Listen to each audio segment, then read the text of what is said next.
I'm Kim Dildine, and this is Actor Talk. And today's guest is Bill Oberst Jr. I always want to get that kind of Oberst, right? It's close enough, yeah. Close enough? Oberst Jr., yeah. Okay. I have a little trouble getting that out of my lips. Well, Dildine's not the easiest name in the world either. Yeah, especially when it's pronounced Dildine. Yeah, there you go. So, yeah. See? Pronunciation. All right. Bill here is, how shall we say it, up and coming, or have you pretty well been established now as a horror film actor? What do you consider yourself at this point? Lucky to be working in a business with a 98% unemployment rate. Yeah, that's absolutely right. I've been an actor all my life, and I did stage for 12 years in New York, and then came here 3 years ago to Los Angeles with the intention of splitting my time between doing stage and branching out into some film. And I found out stage doesn't pay anything in LA, and B, the camera sees me as malevolent and creepy, so that's what became my persona. So okay. Yeah, I'm just another working actor in Los Angeles, and really lucky to be working. You know, every time you get to do it is a blessing. Right. Now, you started off in stage in New York, you say. I saw that one of your roles was Jesus of Nazareth. That's right. So how the hell do you become a demonic character? You know, how do you make that transition from Jesus to this kind of a role? The camera does it for you. Yeah. Because, you know, on stage you have the distance. You know, having done stage. Right. And you have people see the entire body, and people can draw on everybody who's around them for the experience. And in film you have none of that. You have just that. Got that you have there. just lens, and that's it. And lens sees you, and you don't have any idea when you're doing it how the lens sees you until you see playback. Right. And then you see, oh, that's the way the lens sees me. And so you just take, I guess I have a little germ of malevolence and rage in me, like a little bit, not much, but a little. And so you exaggerate that, and you play on it, because that's the way the camera really likes to see you. It doesn't like to see me this way, because this way I'm boring, but when I'm being malevolent, the camera likes it. Mm-hmm. I don't know, it doesn't make any sense. You know, camera acting is so different from stage acting. It's right. so different. I noticed that, you know, I'm looking at IMDb for some of my information, but you've you've got 54 items out there now, and the first one starts in 2007. So in the last 4 years, you've really done a lot. You know, I take every job. I have to eat. Yeah. So you know, when people say, "Oh, they're going to come to Los Angeles and they're just going to be really picky about their projects," I, you know, kind of inwardly laugh, because, as you know, you're lucky to get the audition, you're lucky to get in the room, you're lucky to get the call, and you're lucky to be on set. So, you know, unless it's porn or something that you can't live with, I say get your ass to set, be on time, and know your lines. Mm-hmm. Yeah, I noticed that you've got like 3 things filming right now. Yeah. And you've got 5 in post. You know, yeah. I mean, they're not all gems, but I work. Yeah. That's so, that's pretty good, actually. There's people out there that would really like to have that kind of stuff on their resume. You know, your first IMDb item here was Sherman's March in 2007. And I read that you showed up in full regalia. You knew somebody. I did. No, I was still living on the East Coast then, and I saw the auditions, and so I had a costume from A Christmas Carol that I had done. Okay. So I got the costume, which kind of was the blue for the uniform, and then I had the beard from doing Jesus. Okay. So I did that and dyed my hair red, and then I downloaded pictures of epaulets off the web and scotch taped them onto the edge, and so I did a little video audition just like this to send to the director, and he said, "Come, but I want you to come like that." Okay. So I went to Washington, D.C., where the production company was, and got on the metro with a full regalia Civil War sword and the whole thing I had borrowed got to the hotel, checked into a hotel just for that morning, did the makeup in the hotel, checked out of the hotel as Sherman, and went and did my audition. You know, the stuff that actors do. Right. But it was the first role that I had. I hadn't been on film or television before. I just saw the role, and I was intrigued by it because I'm a Southerner, and so, you know, I went to all those extra links. Today, I don't know if I'd do that. Today, I'd just show up in a t-shirt. No, it wouldn't. It was fun. Actors are crazy. You got to be crazy to do this. If you're not a little bit nuts, so you A, won't be able to do it, and B, you won't enjoy it. Right. Yeah, you know, everyone out here says that you don't use props, you don't come in costume like that. I don't know. I think that's bullshit. I think you do whatever your instinct says to do. Yeah. And because there are thousands and thousands, no matter what you are, there's thousands of you. There's people better than you and people worse than you. Anything you can do to stand out. There's when the movie Catwoman was being filmed, which was a bomb anyway, and people got down on Halle Berry for doing it. Right. But there was an actress, I can't remember her name, but she was pretty famous, and she really, really wanted this part, and she was already well known, but she had a cat suit made and went to the director. Yeah. In the cat suit, and people really laughed at her. But you know what? I say more power to her. I wanted to get on this film back in Chicago, and I went and auditioned for it, and didn't get it. And then I saw they were still auditioning, and I was doing a Scottish accent for a play. Yes. At the time, and so I just went down there and walked in with the Scottish accent, and sure enough, they liked it, and I got the part. Did you get it? Yeah, I got the part. See, follow your instincts. So, you know, whatever it takes. Yeah, I agree. I agree with that. So yeah. So one thing that I wanted to ask about,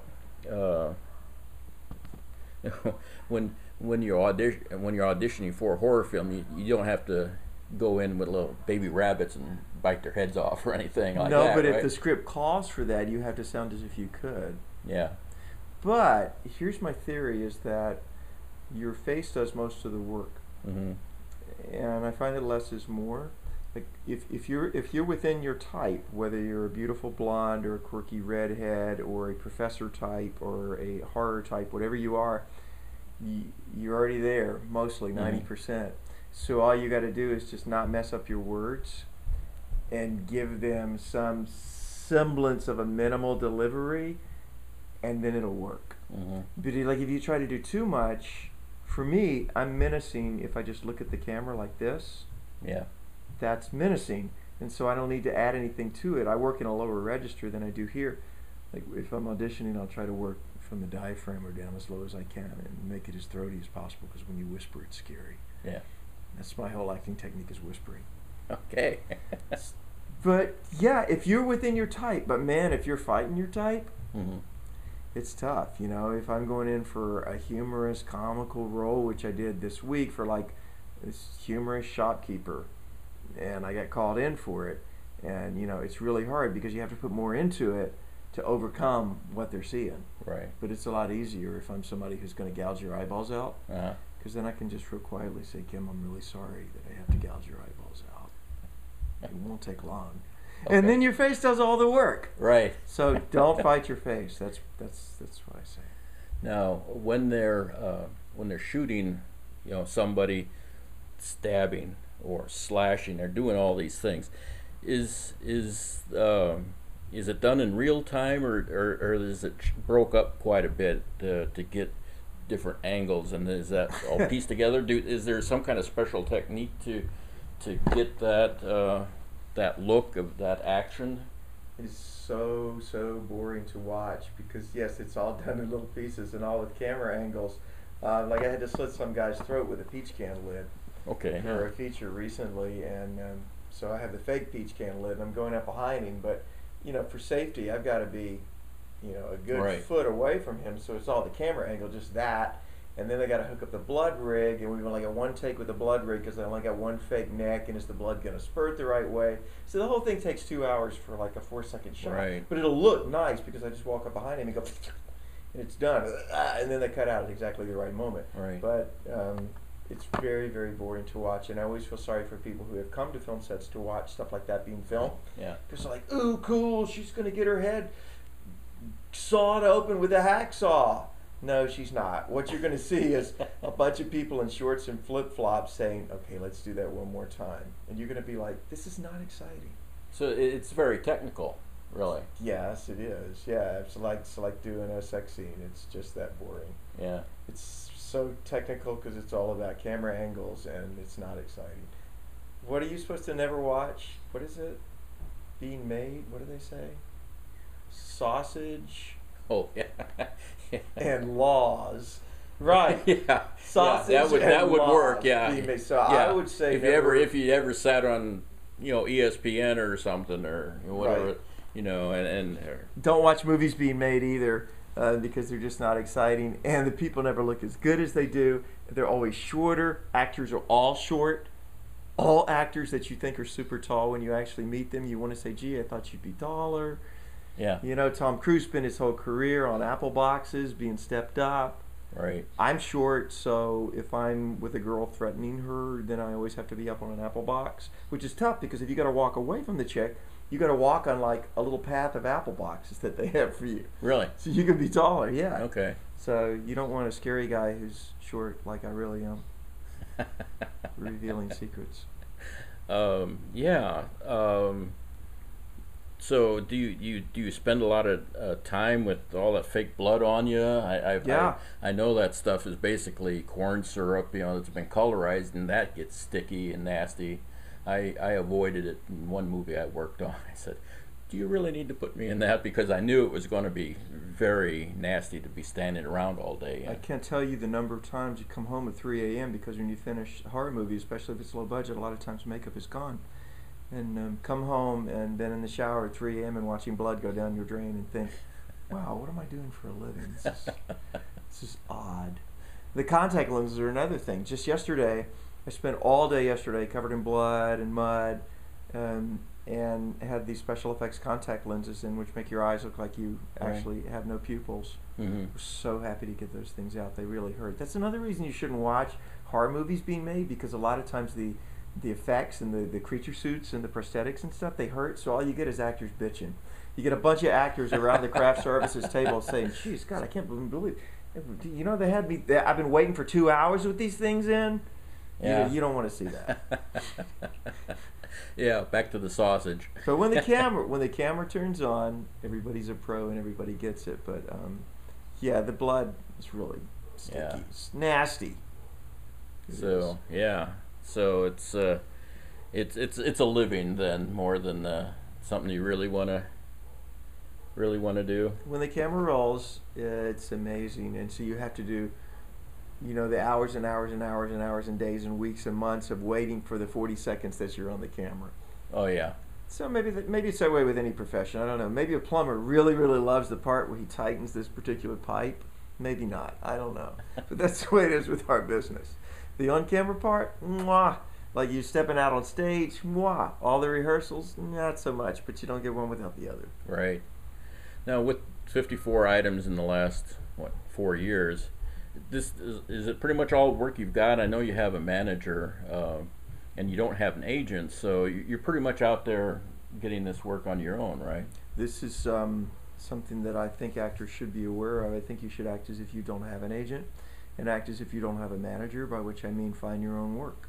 Mm-hmm. And if you get work through your agent and through your manager, then that's great. But the majority of the work that I've gotten has been work I found on my own. The great thing about a manager and agent is my manager's really good about this. Once you book a role, you can say, hey, Matt Chasen is my manager. Matt, they're interested in me for this. Will you take over? Mm-hmm. And then he can do all of the money and the billing and all of that sort of thing. And will you get a hotel room with fluffy pillows or whatever it is?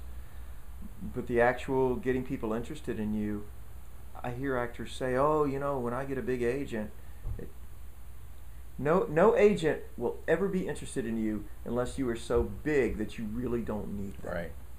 Then they'll be really interested in you, and then they can actually help you move up to that extra step. But you just have to get yourself. I mean, isn't that your experience? Yeah. You have to get yourself to that point. Yeah. Well, okay. Well, I think this was very informative. I appreciate your time, and this is Bill Oberst Jr., And I'm Kim Dildine, and this is Actor Talk. Thanks.